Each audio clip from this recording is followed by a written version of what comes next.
चार धाम यात्रा शुरू हो गई है। देवभूमि उत्तराखंड का रुख देश विदेश के राजा से लेकर रंक तक कर लिए हैं। सभी को भगवत कृपा चाहिए, बाबा केदार की कृपा चाहिए। चारों धाम के दर्शन की लालसा लेकर लोग आ रहे हैं। देश के बड़े पूंजीपति, उद्योगपति मुकेश अंबानी परिवार के वारिस अनंत अंबानी भी अपनी पत्नी राधिका मर्चेंट के साथ आज धर्मनगरी पहुंचे। ऋषिकेश में उन्होंने रात्रि निवास किया और दूसरे दिन आज रविवार को पति पत्नी हर की पैड़ी गंगा घाट पे पहुंचे।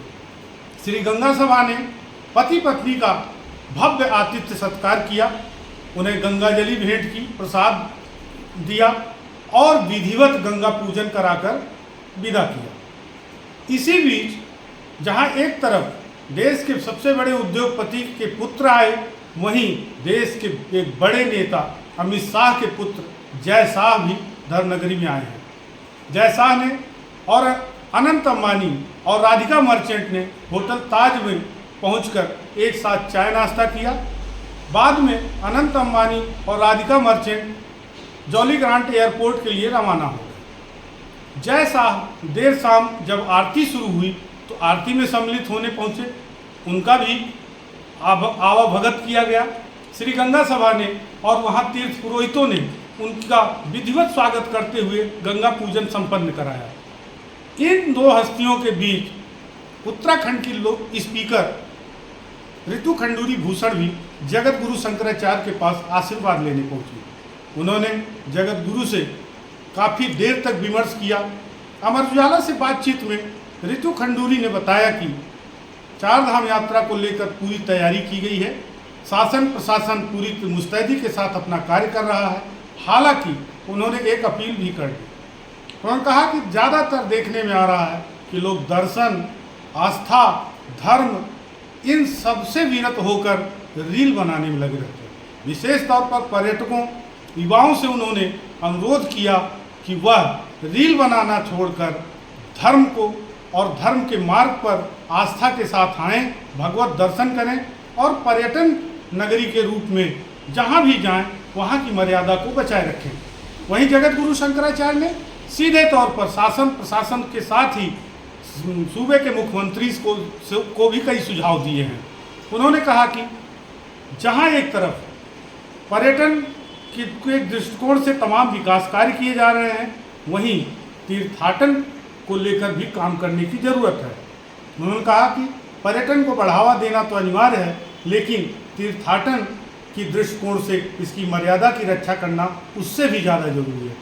यही नहीं, जगत गुरु शंकराचार्य ने सूबे के शासन से, सूबे की सरकार से पर्यटन के तर्ज पर तीर्थाटन मंत्रालय की भी मांग कर दी।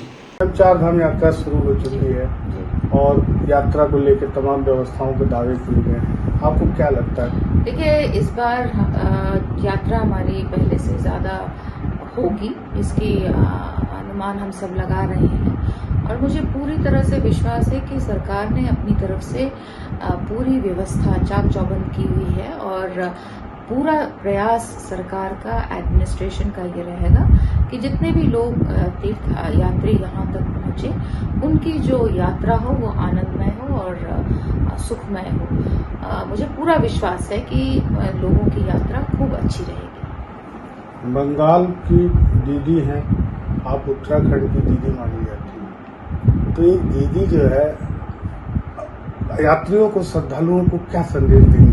देखिए, आप जब आते हैं श्रद्धा से आइए। आप तीर्थ में आ रहे हैं। जो ये प्रचलन शुरू हो गया है कि हम रील बनाने आ रहे हैं, घूमने आ रहे हैं, वो भी करिए, लेकिन जब हम तीर्थ स्थानों पे जाते हैं, उन तीर्थ स्थानों की गरिमा रखने की आवश्यकता है। वहाँ की एनर्जी को हम दूषित ना करें। जो एनर्जी वहाँ से हम लेकर जाते हैं, उस एनर्जी को, उस पवित्रता को हम वहाँ पे रखें, इसका ध्यान हम जरूर रखें। बाकी उत्तराखंड आपका स्वागत करता है। आप उत्तराखंड पहुंचिए और आनंद लीजिए। आज देश के बड़े उद्योगपति, एक बड़े नेता के पुत्र और आप स्वयं धर्मनगरी में, क्या रहस्य है क्या? रहस्य कुछ नहीं है। धर्मनगरी बुलाती है, हम लोग सब पहुंचते हैं। ईश्वर की कृपा है, गंगा मैया की कृपा है कि हम लोग तो यहाँ के वासी हैं। बार बार हमें हमें बुलाती हैं और हम लोग यहाँ पहुँचते हैं। एक प्रकरण मैं संज्ञान में लाऊंगा कि स्वजल के लोग जुलाई 2024 से ₹1 वेतन नहीं पा रहे हैं।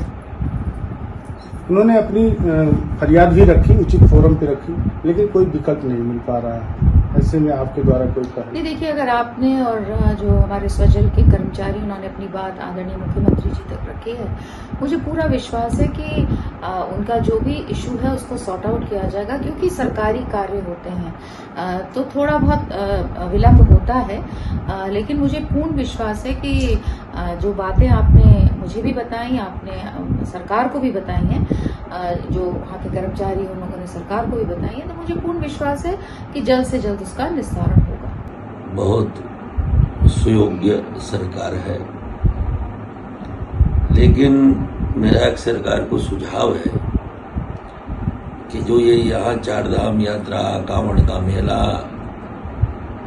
और ये चूंकि भारत भक्ति की भूमि है और यहाँ के लोगों में भक्ति होना स्वाभाविक है, और जैसे जैसे भौतिकता बढ़ेगी वैसे वैसे व्यक्ति अशांत होगा, और अशांत होने के बाद वो भक्ति की ओर भागेगा। और इसलिए मेरी मान्यता यह है कि जितने भी तीर्थ स्थल हैं ये भविष्य में और भी भीड़ भाड़ से युक्त होने वाले हैं।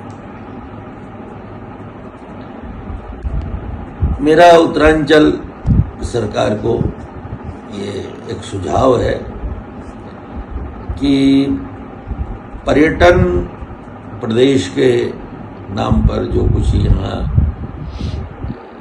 निर्माण कार्य हो रहा है पर्यटन की दृष्टि से, तो ठीक है, होना चाहिए, ये पर्यटन प्रदेश भी है, लेकिन मेरा मानना है कि इस प्रदेश में एक पर्यटन के साथ साथ तीर्थाटन मंत्रालय भी होना चाहिए, जो समय समय पर आने वाले यहाँ तीर्थों की का पर जो आयोजन होते हैं उनका अलग से संरक्षण और विकास करे।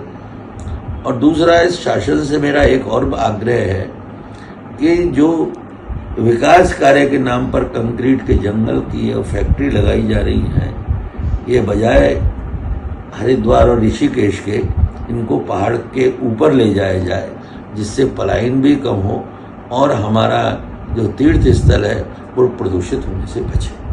अगर आप ये वीडियो YouTube पर देख रहे हैं तो हमारे चैनल को सब्सक्राइब करें और बेल आइकन को दबाना ना भूलें। अगर आप Facebook पर ये वीडियो देख रहे हैं तो हमारे पेज को लाइक करें।